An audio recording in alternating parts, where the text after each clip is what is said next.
ပြန်လည်ကြိုးစားပါရှင်ကဲဒီခါမှာတော့ကောက်ပွဲလုပ်ငန်းအတွက်ရောကိုယ့်ရဲ့ကားကိုကိုယ်တိုင်ပေါ်လိုက်ချင်တဲ့သူတွေအတွက်အရန်အောင်ပါစင်ပြေရဲ့မာဂီတာရဲ့6လမိုးလေးချာလေးနဲ့မိတ်ဆက်ပေးချင်ပါတယ်ရှင်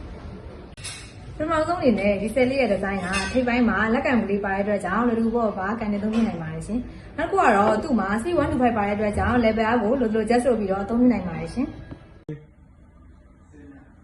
နောက်တစ်ခုအနေနဲ့ကတော့သူ့မှာ function တစ်ခုပါပါတယ်ရှင်ပထမဆုံး function လေးကတော့တုံနာကိုဦးစားပေးပြီးတော့လေဓာတ်ကိုဆော်ထားတဲ့ function လေးပဲဖြစ်ပါတယ်ရှင်ဒုတိယ function လေးကတော့လေဓာတ်ကိုဦးစားပေးပြီးတော့တုံနာကိုဆော်ထားတဲ့ function လေးပဲဖြစ်ပါတယ်ရှင် function တစ်ခုပါတဲ့အတွက်ကြောင့်ကားပေါ်တိုက်ချင်တဲ့သူတွေကားမီနီမီပေါ်တိုက်ချင်တဲ့သူတွေက function တစ်ခုချင်းစီကိုအလွယ်တကူလက်ပြီးတော့အသုံးပြုနိုင်ပါတယ်ရှင်ဒီဆယ်လေးရဲ့ဝက်ကတော့900ဝက်ဖြစ်ပြီးတော့မေလေးကတော့ main ဂျပန်လေးပဲဖြစ်ပါတယ်ရှင်ဒီဆက်လေးကိုမိုင်ယူပါကဖုန်းနံပါတ်3996695552ကိုဆက်သွယ်မြင်မှန်ပြရပါတယ်ရှင်